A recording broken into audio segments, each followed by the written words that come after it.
علیکم ورحمۃ اللہ وبرکاتہ. عظمت فاطمہ الزہرا رضی اللہ تعالیٰ عنہا. کوئی چاہت کوئی عزت کوئی شہرت نہیں مانگی, کوئی چاہت کوئی عزت کوئی شہرت نہیں مانگی, سوائے اولاد کے اللہ سے دولت نہیں مانگی. جو میرا باپ تھا جس نے لٹا دی زندگی مجھ پر, جو میرا باپ تھا جس نے لٹا دی زندگی مجھ پر, کبھی غصے میں بھی احسان کی قیمت نہیں مانگی. نحمدوہ ونصلی علی رسولہ الکریم, اما بعد, فاعوذ باللہ من الشیطان الرجیم, بسم اللہ الرحمن الرحیم.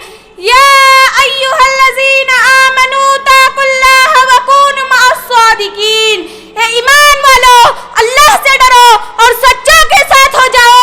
کیا بات ہے رضا اس چمنستان کرم کی, زہرا ہے کلی جس میں حسن حسین پھول, معزز سامعین کرام, ابھی ابھی میں نے جس آیت کریمہ کی تلاوت کا شرف حاصل کی ہوں, اس پر روشنی ڈالنے سے پہلے مناسب سمجھتی ہوں کہ آپ اور ہم مل کر سید الثقلین نبی الحرمین امام القبلین کی درباری الشان میں عقیدت اور محبت کے ساتھ اپنی غلامی کا ثبوت دیتے ہوئے درود پاک کا نذرانہ پیش فرمانے کی سعادت حاصل کرے.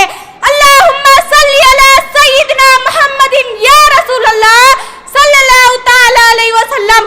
آپ تاریخ کا مطالعہ کیجئے تو ہمیں معلوم ہوگا کہ اسلام سے پہلے عورتوں کی حالت ناقابل برداشت تھی.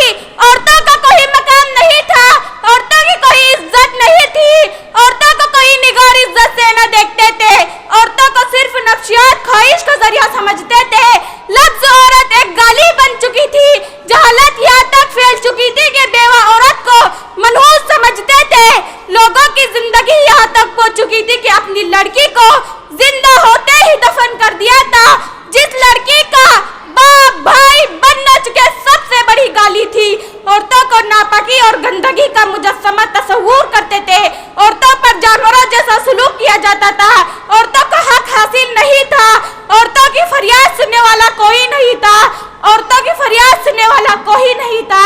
یہاں تک کہ عورت حقیر مخلوق سمجھی جاتی تھی. بانی اسلام صحابہ محمد رسول صلی اللہ تعالی علیہ وسلم جب اس دنیا میں تشریف لائے, آپ کی بدولتوں کو اپنا کھویا ہوا مقام مل گیا. سرکار مدینہ صلی اللہ تعالی علیہ وسلم نے لوگوں کو سبق دیا کہ عورتوں پر ظلم نہ کرو, وہ بھی تمہارے جسم کا ایک حصہ ہے. عورتوں پر جانوروں جیسا تصور نہ کرو, ورنہ آنے والی نسلیں تم کو کبھی معاف نہ کریں گی. آخر میں شعر کے ساتھ میں اپنی تقریر کو ختم کرنا چاہتی ہوں.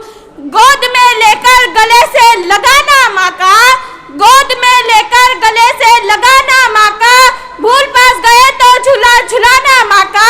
کھانا کم ہو تو وہ کہتی ہے مجھے بھوک نہیں, کھانا کم ہو تو وہ کہتی ہے مجھے بھوک نہیں, اس پہ بھاری ہے فقط دودھ پلانا ماں کا.